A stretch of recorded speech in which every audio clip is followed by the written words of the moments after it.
ಜೈ Christ. ಯೆಹೆಜ್ಕೇಲನು 13ನೇ ಸಂಧಿ 1-23 ವಚನಗಳು. ಕಣಿಯವರನ್ನು ಖಂಡಿಸಿದ್ದು. ಯೆಹೋವನು ಈ ವಾಕ್ಯವನ್ನು ನನಗೆ ದಯಪಾಲಿಸಿದನು. ನರಪುತ್ರನೇ, ಪ್ರವಾದನೆ ಮಾಡಿ ಸ್ವಕಲ್ಪಿತವಾದದ್ದನ್ನೇ ಸಾರುತ್ತಲಿರುವ ಇಸ್ರಾಯೇಲಿನ ಪ್ರವಾದಿಗಳಿಗೆ ಖಂಡನೆಯಾಗಿ ನೀನು ಪ್ರವಾದಿಸುತ್ತಾ ಹೀಗೆ ಹೇಳು. ಯೆಹೋವನ ವಾಕ್ಯವನ್ನು ಕೇಳಿರಿ. ಕರ್ತನಾದ ಯೆಹೋವನು ಇಂತೆನ್ನುತ್ತಾನೆ. ಯಾವ ಸಾಕ್ಷಾತ್ಕಾರವೂ ಇಲ್ಲದೆ ಸ್ವಬುದ್ಧಿಯನ್ನೇ ಅನುಸರಿಸುವ ಮೂರ್ಖ ಪ್ರವಾದಿಗಳ ಗತಿಯು ಏನೆಂದು ಹೇಳಲಿ. ಇಸ್ರಾಯೇಲೇ, ನಿನ್ನ ಪ್ರವಾದಿಗಳು ಹಾಳು ಪ್ರದೇಶಗಳಲ್ಲಿನ ನರಿಗಳಂತಿದ್ದಾರೆ. ಯೆಹೋವನ ದಿನದಲ್ಲಿ ಯುದ್ಧಕ್ಕೆ ನಿಲ್ಲಬೇಕೆಂದು ನೀವು ಪೌಳಿಯ ಒಡಕುಗಳನ್ನೇರಲಿಲ್ಲ. ಇಸ್ರಾಯೇಲ್ ವಂಶದ ರಕ್ಷಣೆಗಾಗಿ ಗೋಡೆಯನ್ನು ಗಟ್ಟಿ ಮಾಡಲೂ ಇಲ್ಲ. ಯೆಹೋವನು ಇಂತೆನ್ನುತ್ತಾನೆ ಎಂದು ನುಡಿಯುವವರಿಗೆ ಆದ ದರ್ಶನ ಮಿಥ್ಯ, ಕೇಳಿಸಿದ ಕಣಿ ಸುಳ್ಳು. ಯೆಹೋವನು ಅವರನ್ನು ಕಳುಹಿಸಲಿಲ್ಲ. ತಾವು ನುಡಿದ ಮಾತು ನೆರವೇರುವುದೆಂದು ಸುಮ್ಮನೆ ನಿರೀಕ್ಷಿಸಿಕೊಂಡಿದ್ದಾರೆ. ನಾನು ಮಾತಾಡದೆ ಹೋದರೂ ಯೆಹೋವನು ಇಂತೆನ್ನುತ್ತಾನೆ ಎಂದು ನುಡಿಯುತ್ತಿರುವ ನಿಮಗೆ ಆದ ದರ್ಶನವು ಮಿಥ್ಯ, ನೀವು ಹೇಳಿದ ಕಣಿಯು ಸುಳ್ಳು. ಹೀಗಿರಲು ಕರ್ತನಾದ ಯೆಹೋವನು ಇಂತೆನ್ನುತ್ತಾನೆ. ನೀವು ವ್ಯರ್ಥವಾದದ್ದನ್ನು ನುಡಿದು ಸುಳ್ಳಾದದ್ದನ್ನು ಕಂಡದ್ದರಿಂದ ಇಗೋ, ನಿಮಗೆ ವಿರುದ್ಧವಾಗಿದ್ದೇನೆ. ಇದು ಕರ್ತನಾದ ಯೆಹೋವನೆಂಬ ನನ್ನ ನುಡಿ. ಮಿಥ್ಯ ದರ್ಶನ ಹೊಂದಿ ಸುಳ್ಳು ಕಣಿ ಹೇಳುವ ಪ್ರವಾದಿಗಳ ಮೇಲೆ ನಾನು ಕೈಮಾಡುವೆನು. ಅವರು ನನ್ನ ಜನರ ಹಿರೀಸಭೆಯಲ್ಲಿ ಸೇರಕೂಡದು. ಇಸ್ರಾಯೇಲ್ ವಂಶದವರ ಪಟ್ಟಿಯಲ್ಲಿ ಅವರ ಹೆಸರುಗಳು ಲಿಖಿತವಾಗವು. ಅವರು ಇಸ್ರಾಯೇಲ್ ದೇಶದಲ್ಲಿ ಪ್ರವೇಶಿಸಲೂಬಾರದು. ನಾನೇ ಕರ್ತನಾದ ಯೆಹೋವನು ಎಂದು ನಿಮಗೆ ಗೊತ್ತಾಗುವುದು. ಕ್ಷೇಮವಿಲ್ಲದಿದ್ದರೂ ಅವರು ಕ್ಷೇಮ ಎಂದು ಹೇಳಿ ನನ್ನ ಜನರನ್ನು ವಂಚಿಸಿದ್ದಾರಲ್ಲ. ಒಬ್ಬನು ತೆಳುವಾದ ಗೋಡೆಯನ್ನು ಕಟ್ಟಿದ್ದರೆ ಇಗೋ, ಅದಕ್ಕೆ ಸುಣ್ಣ ಬಳಿಯುತ್ತಾರೆ. ಆದಕಾರಣ ನೀನು ಸುಣ್ಣ ಬಳಿಯುವವರಿಗೆ ಹೀಗೆ ನುಡಿ. ವಿಪರೀತ ಮಳೆಯಾಗಿ ಗೋಡೆಯು ಬಿದ್ದುಹೋಗುವುದು. ಆನೆಕಲ್ಲುಗಳು ಸುರಿಯುವವು. ಬಿರುಗಾಳಿಯು ಗೋಡೆಯನ್ನು ಒಡೆದುಹಾಕುವುದು.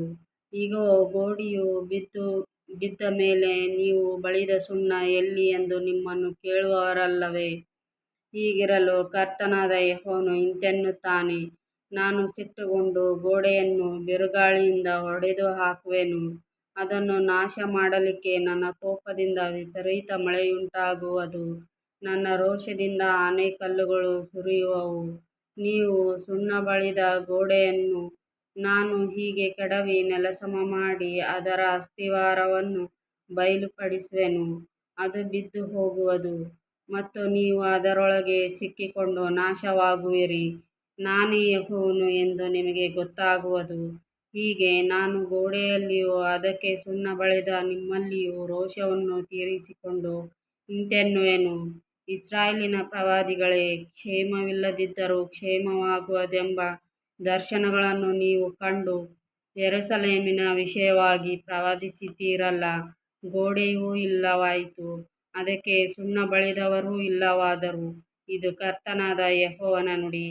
ನರಪುತ್ರನೇ, ಸ್ವಕಲ್ಪಿತವಾದದ್ದನ್ನು ಕಣಿ ಹೇಳುವ ನಿನ್ನ ಸ್ವಕುಲಸ್ತ್ರೀಯರ ಕಡೆಗೆ ಮುಖಮಾಡಿಕೊಂಡು ಅವರಿಗೆ ಖಂಡನೆಯಾಗಿ ಹೀಗೆ ಪ್ರವಾದಿಸು. ಕರ್ತನಾದ ಯೆಹೋವನು ಇಂತೆನ್ನುತ್ತಾನೆ. ಜನರ ಪ್ರಾಣಗಳನ್ನು ಬೇಟೆಯಾಡಬೇಕೆಂದು ಎಲ್ಲರ ಮೊಣಕೈಗಳಿಗೆ ತಾಯಿತಿಗಳನ್ನು ಕಟ್ಟಿ ಉದ್ದವಾದವರಿಗೂ ಗಿಡ್ಡವಾದವರಿಗೂ ತಕ್ಕ ಮುಸುಕುಗಳನ್ನು ಸಿದ್ಧಮಾಡಿಕೊಂಡಿರುವ ಸ್ತ್ರೀಯರ ಗತಿಯನ್ನು ಏನೆಂದು ಹೇಳಲಿ. ಸ್ತ್ರೀಯರೇ, ನೀವು ನನ್ನ ಜನರ ಪ್ರಾಣಗಳನ್ನು ಬೇಟೆಯಾಡಿ ಸ್ವಂತ ಪ್ರಾಣಗಳನ್ನು ಉಳಿಸಿಕೊಳ್ಳುವಿರೋ.